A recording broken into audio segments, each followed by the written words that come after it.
tentang musyawarah. Kamu tahu nggak musyawarah kayak gimana? Jelasin dong, soalnya aku belum paham nih. Oh alah, musyawarah. Sebaiknya kamu diskusiin dulu sama teman-teman kelompok kamu supaya kamu juga paham. Tapi menurut aku musyawarah itu udah diatur loh dalam Al-Qur'an. Oh ya? Iya. Coba dong. Nah, di sini nih. Musyawarah itu udah diatur dalam Al-Qur'an, dalam Quran surat Al-Imran ayat 159. Ini nih bunyinya. Bismillahirrahmanirrahim. Fabima rahmatin minallahi lintalahum walau kunta faddan ghalidul qalbi lam faddu min hawlik fa'fu anhum wastaghfir lahum wasyawirhum fil amr fa idza azamta fatawakkal 'ala Allah innallaha yuhibbul mutawakkilin. Nah, ini nih artinya. Maka disebabkan rahmat dari Allah lah kamu berlaku lemah lembut terhadap mereka. Sekiranya kamu bersikap keras lagi berhati kasar, tentulah mereka menjauhkan diri dari sekelilingmu. Karena itu maafkanlah mereka, mohonkanlah ampun bagi mereka, dan bermusyawarahlah dengan mereka dalam urusan itu. Kemudian apabila kamu telah membulatkan tekad, maka bertakwalah kepada Allah. Sesungguhnya Allah menyukai orang-orang yang bertawakal kepada-Nya. Oh, jadi gitu ya? Iya, itu tadi dalam Quran surat Al-Imran. Ada lagi nggak penjelasan yang lebih lanjut? Penjelasan lebih lanjut kita bahas besok aja ya, gimana? Oke. Aku soalnya mau kuliah dulu. Oke, sampai ketemu besok ya. Ya, dadah. Dadah.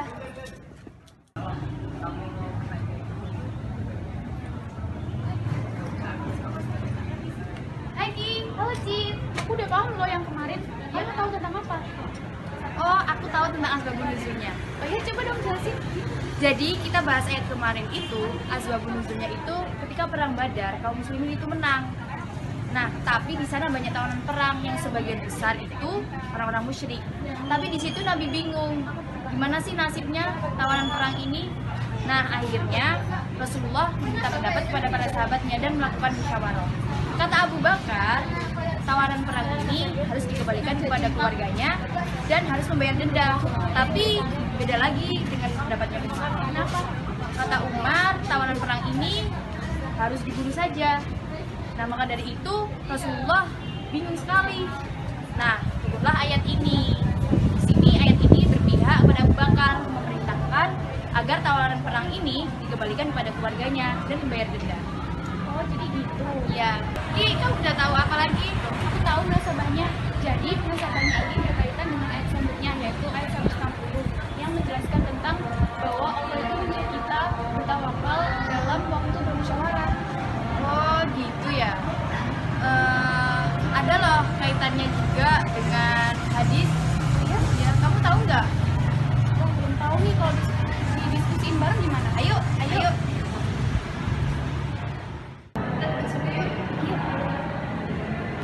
Jadi kamu udah nemu belum hadisnya? Udah nih, kamu mau aku bacain nggak? Boleh? Bismillahirrahmanirrahim. Wa yusalluna alaikum wa tusalluna alaikum. Asyiraru a'immatikum alladzi tu'minunahum wa yuridunahum wa tal'anunahum wa yal'anunahum illa ya Rasulullah afala nunahiduhum bisayfi faqala ma aqamu sholata wa idza ra'awtum min waladikum syai'an takrahunahu faqulu amalahu wa la tanzi'u yada min ta'ati. Kamu tahu artinya nggak? Jadi artinya itu, Auf bin Malik berkata, saya mendengar Rasulullah SAW bersabda, sebaik-baik pemimpin kalian adalah orang-orang kalian yang mencintai mereka dan mereka mencintai kalian. Kalian mendoakan mereka dan mereka mendoakan kalian. Sedangkan sejelek-jeleknya pemimpin kalian adalah kalian membenci mereka dan mereka pun mengutuk kalian. Mereka berkata, kemudian kami bertanya, wahai Rasulullah, tidakkah kamu memerangi mereka itu? Beliau menjawab, tidak, selagi mereka mendirikan sholat bersama kalian, tidak selagi mereka masih mendirikan sholat bersama kalian. Dan barang siapa dipimpin oleh seorang pemimpin, kemudian dia melihat umumnya bermaksud kepada Allah, hendaknya ia membenci dari perbuatannya, dan janganlah ia melepaskan dari ketaatan kepadanya. Wah, hadisnya keren banget ya. Iya tuh, hadis riwayat siapa sih? Ini dari riwayat Muslim. Wah, keren banget nih. Oh iya, Cik. Pasti ada dong tafsir ayatnya di para mufassir. Kamu tahu nggak? Orang mufasir. Oh, iya, aku tahu. Iya, aku tahu. Ini nih, aku udah nemu. Kamu tahu nggak ulama yang terkenal itu loh, yang ada nama Syihab-Syihab-nya itu loh. Siapa sih? Itu ulama yang biasanya di TV-TV. Mana dong orangnya? Nih, Oh itu Bapak Quraisy Shihab kan? ya. Nah, jadi tafsiran dari ayat ini menurut Bapak Quraisy Shihab itu ada 3 sifat dan sikap yang disebut dan diperintahkan oleh Allah kepada Nabi. Oh iya, coba jelasin dong. Nah, yang pertama itu ada berlaku lemah lembut dan tidak kasar. Nah, jadi seorang yang melakukan musyawarah, apalagi yang berada dalam posisi pemimpin, yang pertama, ia harus menghindari dari tutur kata yang kasar dan sikap yang keras kepala. Karena jika tidak, maka musyawarah akan bertebaran pergi. Jadi di situ akan menimbulkan sesuatu yang kacau. Jadi kita harus berhati-hati. Nah, yang kedua yaitu memberi maaf. Nah, dalam ayat ini ada kata fa'fu anhum yang dalam bahasa ayat artinya maaf dan secara harfiah berarti menghapus. Jadi di sini memaafkan adalah menghapus bekas luka hati akibat perlakuan pihak lain yang dinilai tidak wajar. Nah, ini perlu karena tiada musyawarah tanpa adanya pihak yang lain.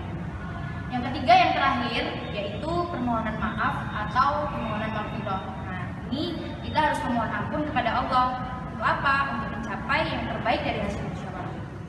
Dalam kehidupan bersama, baik dalam lingkup keluarga, masyarakat, maupun bangsa, musyawarah sangat diperlukan. Karena musyawarah memiliki posisi penting dalam membangun tatanan kehidupan masyarakat. Saking pentingnya, Islam memberikan kaidah dalam musyawarah agar suasana kondusif tetap terjaga sebelum, selama, dan setelah musyawarah, sebagaimana dijelaskan dalam Al-Quran Surat Ali Imran ayat 159.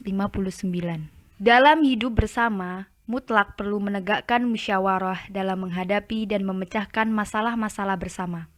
Semakin besar suatu kelompok, maka semakin besar pula perlu ditegakkannya musyawarah. Ia merupakan sendi kehidupan masyarakat yang digunakan sebagai prinsip dan termasuk syariat.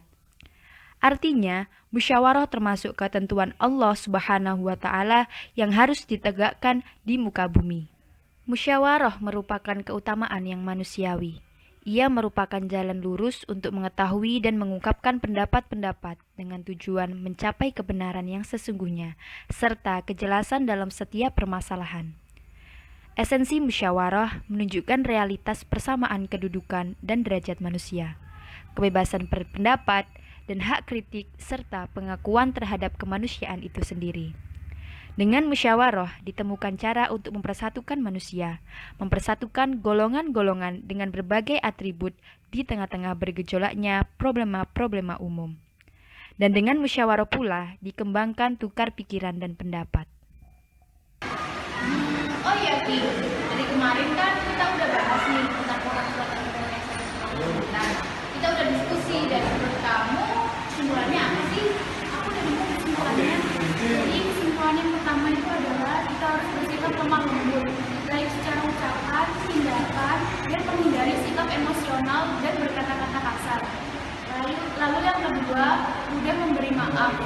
Sikap ini tuh harus dimiliki para peserta agar musyawarah itu berjalan dengan baik. Lalu yang ketiga, membangun hubungan yang kuat dengan Allah melalui permohonan ampun. Dalam bermusyawarah dimungkinkan terjadi kesalahan, baik yang disadari maupun tidak disadari. Lalu yang keempat, membulatkan tekad. Dan yang terakhir, bertawakal kepada Allah. Jadi itu kesimpulannya. Wah, jadi musyawarah itu bagus banget ya. Dan prinsip musyawarah harus kita lakukan. Iya dong, kita harus menerapkan prinsip-prinsip musyawarah itu dalam bersosial sehari-hari. Oh, jadi gitu ya.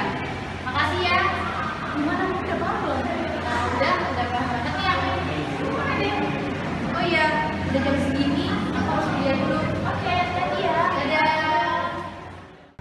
Nah, itu tadi penjelasan dari kelompok kita mengenai Quran Surat Al-Imran ayat 159. Semoga penjelasan dari kita tadi bermanfaat bagi kalian semua. Dan kita dari kelompok 2 mengucapkan banyak terima kasih. Assalamualaikum warahmatullahi wabarakatuh.